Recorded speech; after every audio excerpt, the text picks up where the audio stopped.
សួស្តីបងប្អូនគ្នាវិលត្រឡប់ជួបគ្នាម្ដងទៀតជាមួយខ្ញុំសុខៀងថ្ងៃនេះគឺមានវីដេអូថ្មីមួយចង់ចែកម្លែកជូនដល់បងប្អូនអរគ្នាដែលមិនទាន់ចេះភ្ជាប់timer ជាមួយ computer ដើម្បីដំណើរការបដូរវេនគ្នា motor មួយឈប់ motor មួយដើរ motor មួយឈប់ motor មួយដើរហើយមានបងប្អូនយើងមួយចំនួនគាត់ស្នើសុំឲ្យធ្វើ timer មួយបញ្ជា motor 2ប្រើរងម្នាក់ដោយឡែកតែខ្ញុំអត់មាន timer ប្រភេទនងទេគឺយើងមាន timer ប្រភេទអស់នេះអញ្ចឹងខ្ញុំធ្វើវីដេអូនេះដើម្បីចែកម្លែកតែម្ដងទៅណាហើយបើសិនជាមាន timer ប្រភេទមួយប្រើបាន motor 2អាហ្នឹងខ្ញុំនឹងធ្វើបន្ថែមទៀតអញ្ចឹងយើងតាមដានបងប្អូនគ្នាតើរបៀបធ្វើយ៉ាងម៉េចណាទៅនឹងដៃក្រាមរបស់ជើង timer ខ្ញុំនឹងដាក់នៅលើវីដេអូណាដៃក្រាមរបស់ timer ហើយនឹងដៃក្រាមរបស់ converter អញ្ចឹងខ្ញុំនឹងដាក់នៅខាងលើវីដេអូតែម្ដងណាអញ្ចឹងយើងចាប់ផ្ដើមមើលទាំងអស់គ្នាអញ្ចឹងកន្លែង disjunction នេះវាមានម៉ាស់មានភ្លើងរបស់វាអញ្ចឹងយើងយកបញ្ចូលភ្លើងមុននោះខាងពណ៌នេះពណ៌ភ្លើងណា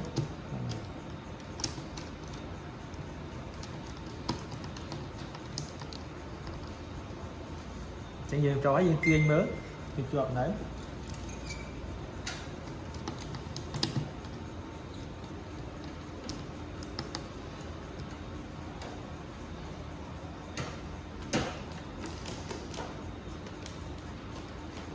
អញ្ចឹងខ្សែពណ៌នេះខ្ញុំយកធ្វើខាងភ្លើងពណ៌ខៀវយើងកាត់តិចមកយើងបត់វាណាបាទបត់តិចមក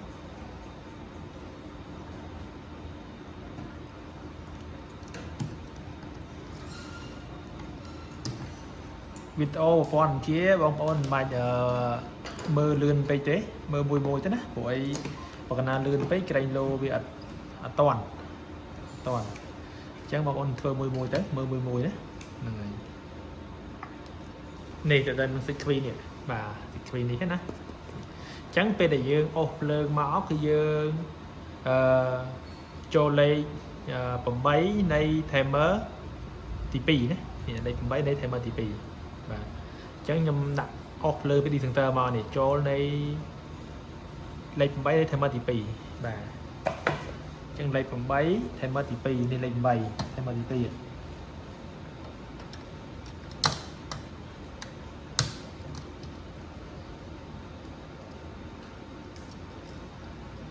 បាទមើលមួយណាក៏មើលលឿនពេកមើលលឿនតិចវាអត់តាន់បន្ទាប់មកយើងចូលមកចេញពីលេខ5នៃ timer ទី2មកលេខ7នៃ timer ទី1នេះអញ្ចឹងយើងចេញពីលេខ5យើងជឿលេខ5នេះជឿនេះលេខ5លេខ5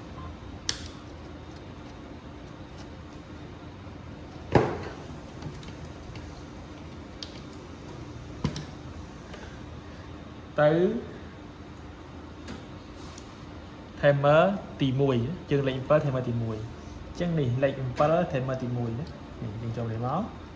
បាទ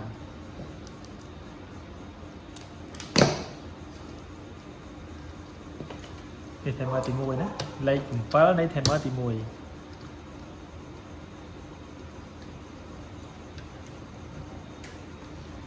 បាទអញ្ចឹងបន្តមកទៀត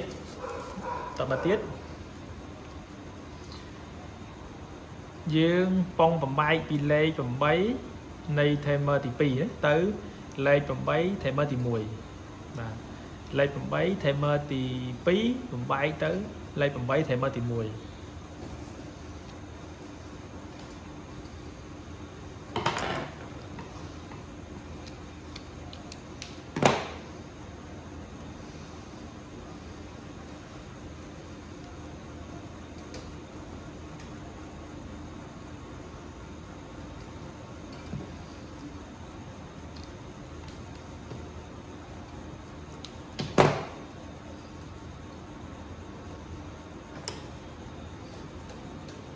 Đây phần bấy thêm mới thì pi nhé.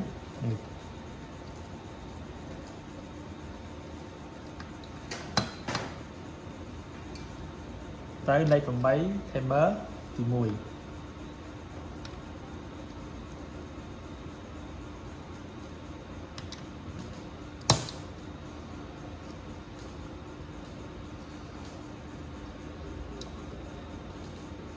Và chẳng bắt tọp mà tiết như chênh pi thêm mơ thì muối pi chương lấy prám tới con đã tớ tì mùi nhỉ. Con đã tì mùi khe muối á.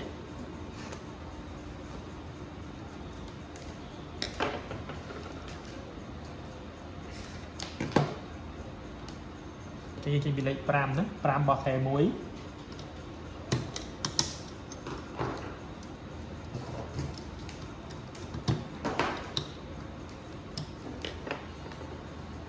Tới con đặt tờ khe mùi đi khe mùi nữa thì quạt này nó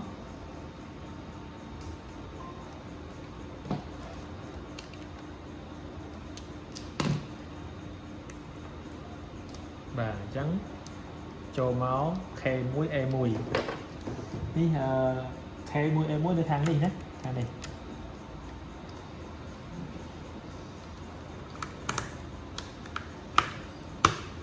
và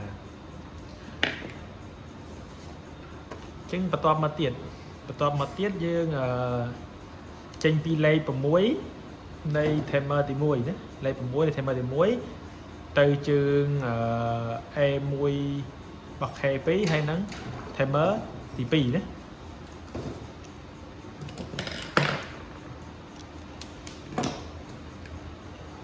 chênh pi lây bằng muối đây thêm tí muối đấy này muối thêm tí muối.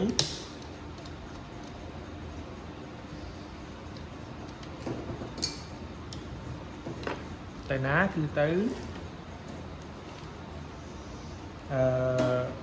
KP đó KP này KP thêm mà TP này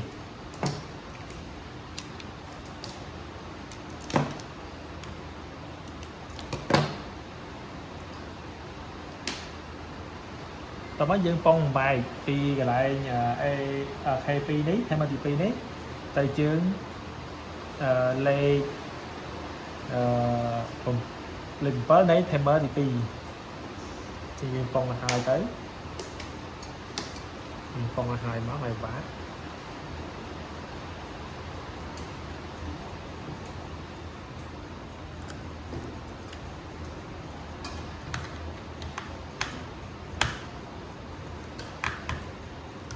bàn nó dương rụt mà này mình nó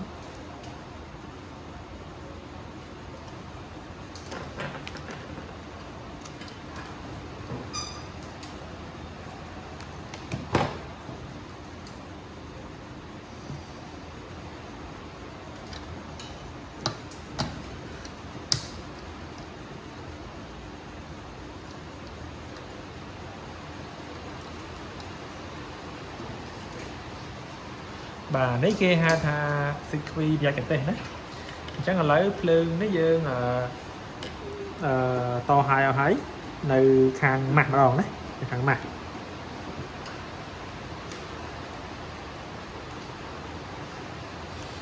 chẳng mắt dân tranh đi thông tớ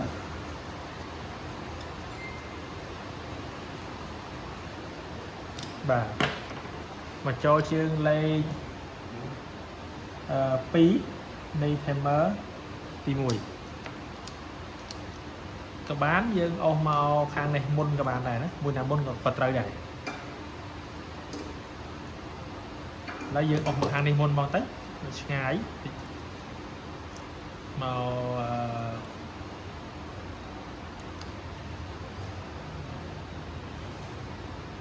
trường này cài pram đi ô lộn đó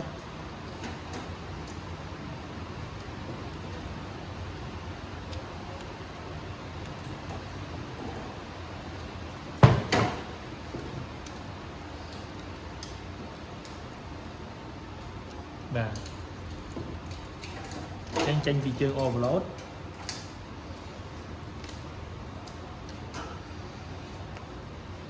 ចេញពីនេះមកនេះទៀតណាពួក 95 96 ហ្នឹងគឺជាជើងជាប់របស់ overload ទីយើងប៉ុងតគ្នាចឹងមក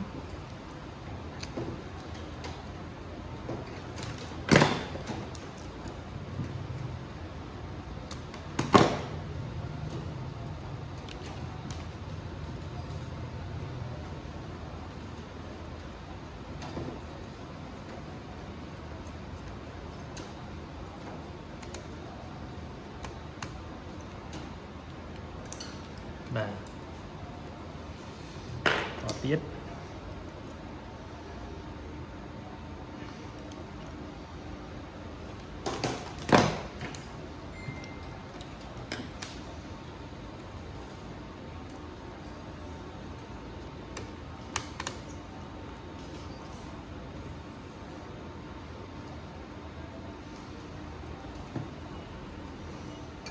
ចូល A2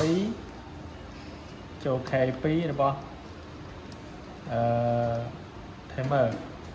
ទីយើងប៉ុងមកវាទៅហើយមក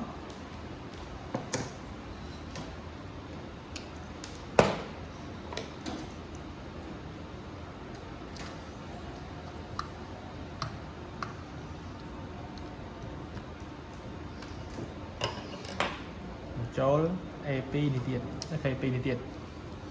ដើម្បីឲ្យ ម៉ាស់ timer ដំណើរការ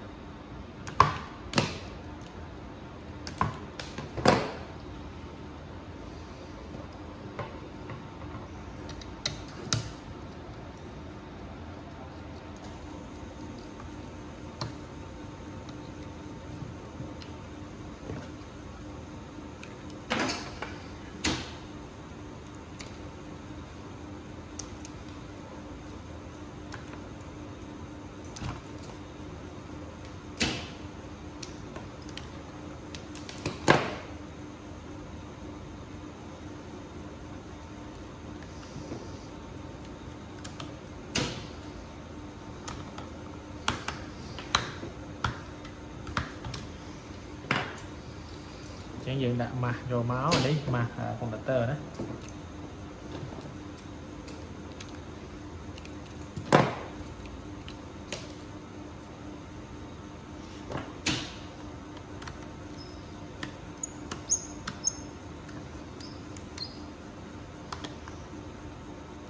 រួចចឹងខ្ញុំធ្វើយឺតចឹងសង្ឃឹមថាបងប្អូនតន់ណាយើងដាក់តេស្តតែម្ដង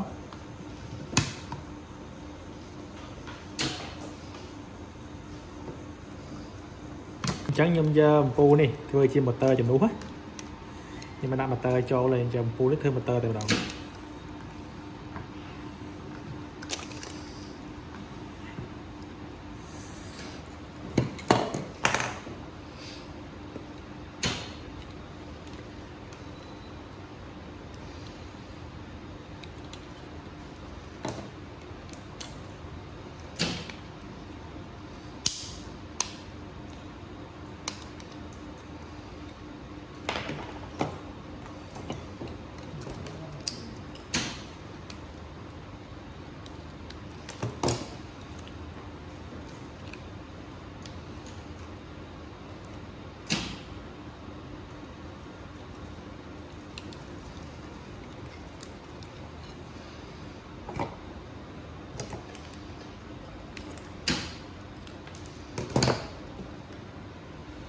អញ្ចឹងខាងភ្លើងយើងយកមកចូលខាងជើងតែមួយនេះ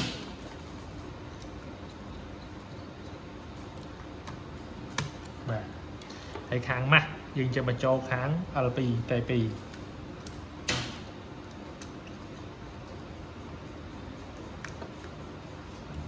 អាជើងនេះដាក់ឲ្យស្របគ្នាបានវាដំណើរការ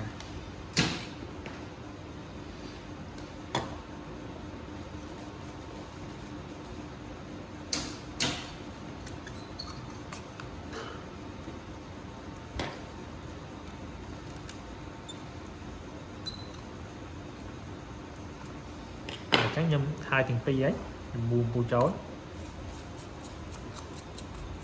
បាទអញ្ចឹងឧទាហរណ៍ថា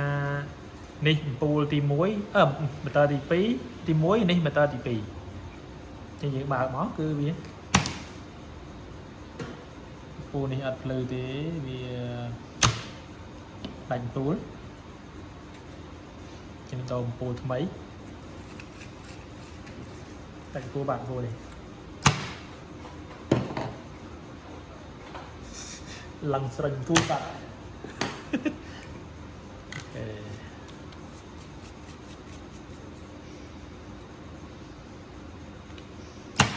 បាទ